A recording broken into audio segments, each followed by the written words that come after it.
Queridos, a paz do Senhor Jesus Cristo, aqui é o presbítero Justino Barbosa, seja bem-vindo. Você está no canal Cristão em Questão e hoje nós iremos dar seguimento e finalizar a nossa campanha, a nossa série, que é sobre as 7 igrejas da Ásia Menor. Hoje falaremos sobre a última igreja, Laodiceia. Mas antes, não se esqueça, se inscreve neste canal aqui, faça um compromisso com o nosso canal a partir de hoje. Se inscreve, acompanhe nossos conteúdos, seja edificado, cresça na graça, no conhecimento, na palavra de Deus. Nós estamos aqui de maneira fidedigna, genuína e sincera, pregando a palavra de Deus. Ative o sino das notificações e não perca mais nenhuma das nossas mensagens. Seja o seu gostei também. Eu lhe garanto que este vídeo vai te ajudar, te abençoar e te edificar. Amém? Então, se você já se inscreveu, já ativou o sino, já deixou o gostei, vamos para o vídeo.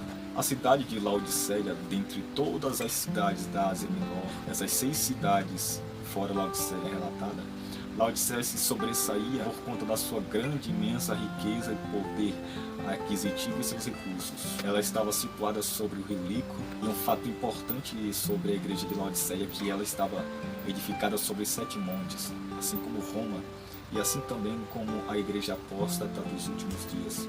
Se nós fizermos um paralelo entre a igreja apóstata dos últimos dias, que trabalhará no período de tribulação de 7 anos, e a igreja de Laodiceia, essa igreja de Laodiceia prefigura a igreja apóstata dos últimos dias, que também estava sobre 7 montes. A cidade de Laodiceia anteriormente se chamava Diosópolis, cidade de Zeus.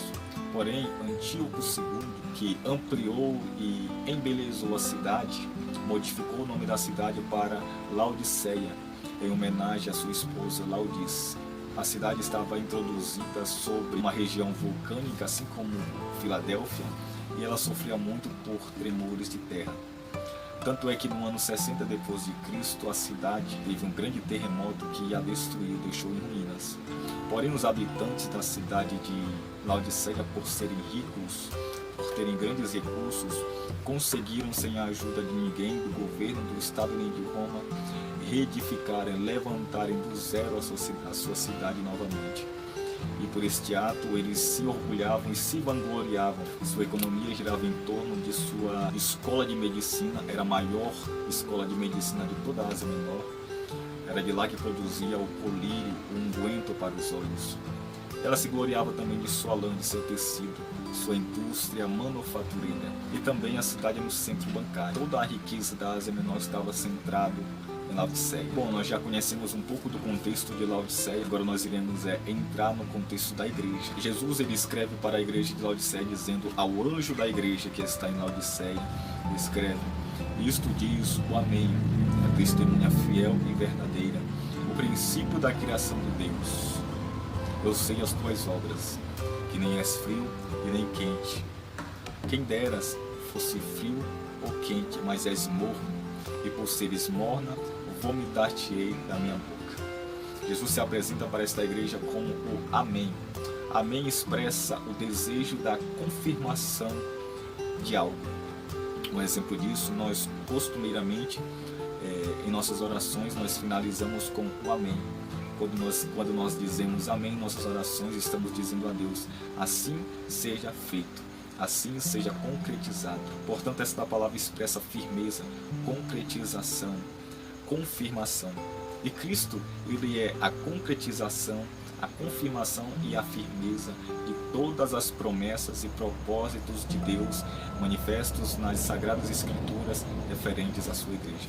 Cristo é o sim, Cristo é a confirmação de todas elas para a sua igreja. Cristo também é a testemunha fiel e verdadeira.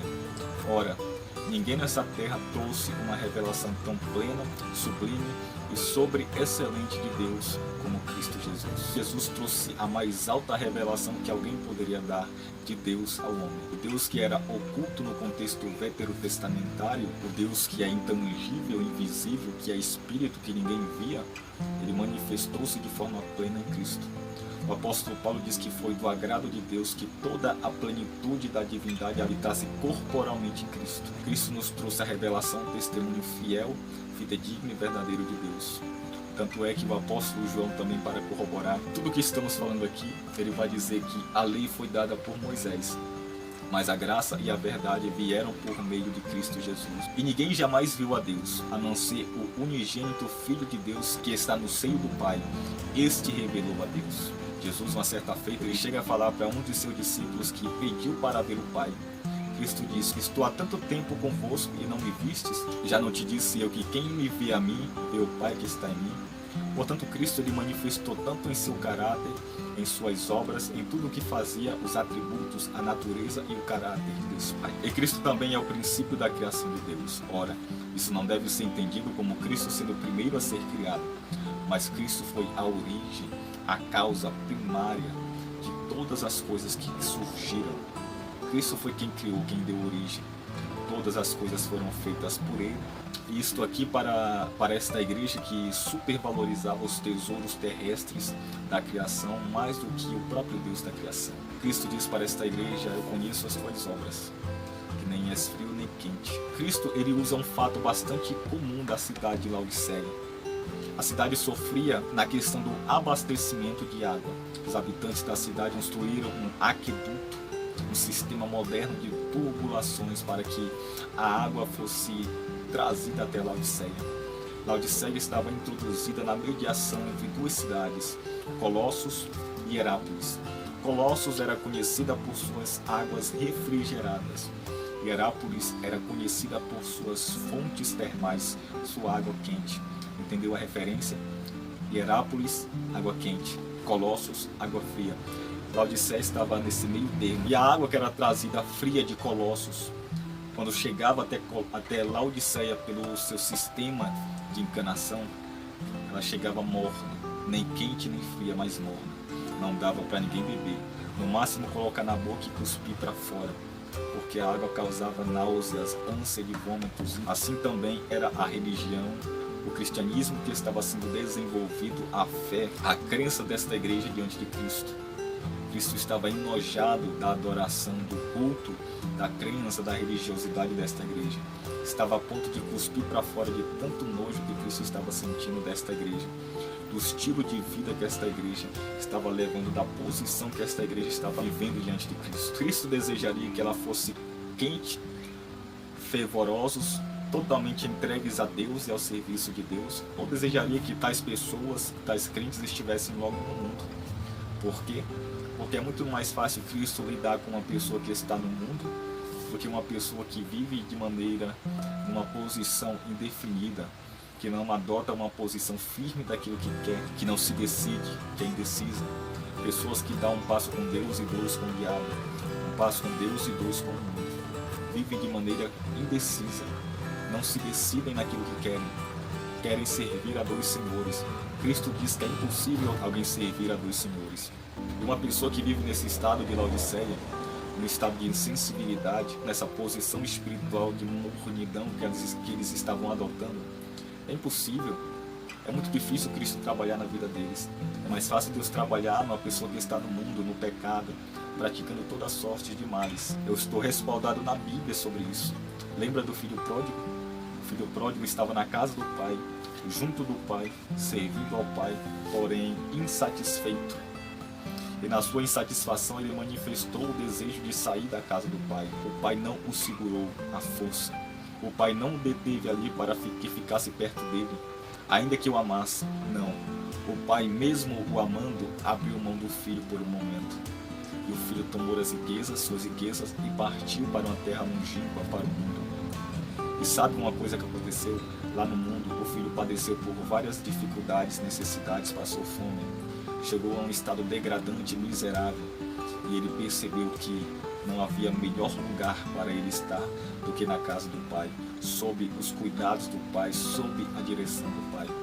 É muito mais fácil uma pessoa lá fora e Deus trabalhar na vida dele, do que viver de forma morna, insensível, indiferente, transigente e indefinida na presença de Deus.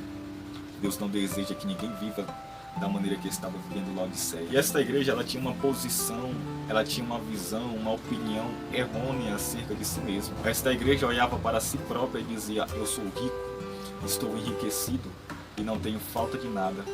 Porém, Cristo, o examinador que conhece todas as coisas, as profundezas daquilo que está em oculto, ele olha para esta igreja e a visão e opinião que Cristo tinha era diferente desta igreja. Esta igreja dizia: sou rico, estou farto, não tenho falta de nada. Mas Cristo olhava para esta igreja e dizia que ela não sabia, não tinha o conhecimento de que em verdade ela era desgraçada, miserável, pobre, cego e nu. Esta igreja se gloriava tanto e se apoiava tanto em suas riquezas. Era uma igreja desgraçada, sem a graça de Deus, porque eles trocaram o cuidado da graça de Deus pela confiança e os cuidados de suas posses e riquezas e prestígio.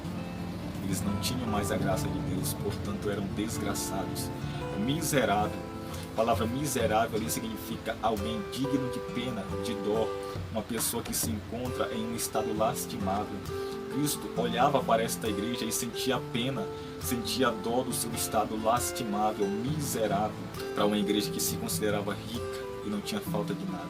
Jesus disse que esta igreja era pobre, esta igreja espiritualmente diante de Deus era pobre, materialmente era rica, porém nos tesouros espirituais, nos depósitos celestiais, ela estava neutra, zero, nula, não tinha nada, era pobre diante de Deus, porque o seu tesouro estava na terra. Na mesma proporção em que esta igreja era rica materialmente, na mesma proporção ela era pobre espiritualmente diante de Deus. A opinião que as pessoas tinham acerca da igreja de Esmirna é que ela era pobre, porém Cristo olhava para ela e dizia: tu és rico. A igreja de Laodiceia, a opinião que ela tinha de si mesma: sou rico, estou farto e não tenho falta de nada. Cristo olhava para ela e dizia: tu és pobre, miserável e desgraçado. Esta igreja também era cega, porque perdeu a visão de si própria, não conseguia se autoexaminar e perceber que estava em estado de miseridade, de pobreza, estava nua. A nudez desta igreja é muito pior do que a nudez em que se encontrou Adão quando pecou no Éden, porque Adão percebeu que estava nu e sentiu vergonha, mas essa igreja não sabia. Ela não sabia que ela estava nua diante de Deus, não sabia que estava em estado de miseridade, desgraçada e cega. Ela não sabia disso, porque estava com a sua mente cauterizada, insensível a Deus. Que estado miserável estava a igreja de Laodiceia. Mas Cristo, como Ele é o maravilhoso conselheiro, Ele vai aconselhar esta igreja. Ele vai dizer: aconselho-te que compre de mim ouro provado no fogo para que te enriqueças, e que compre vestes brancas para que não apareça a vergonha da tua nudez, e também colírio para que unja os teus olhos. Perceba que nas três coisas que esta igreja mais se vangloriava, nas suas riquezas materiais, porém nas riquezas espirituais, ela era pobre e precisava comprar de Cristo. Na sua indústria de tecidos, porém diante de Cristo ela estava nua, sem roupa. No seu colírio, unguento para os olhos, porém estava cega, precisando do colírio espiritual. Este ouro que Cristo está vendendo aqui para esta igreja, por que não dizer que é a fé? O apóstolo Pedro vai dizer que a nossa fé que é mais preciosa do que o ouro que é provado no fogo. E é exatamente isto que esta igreja estava deixando a desejar.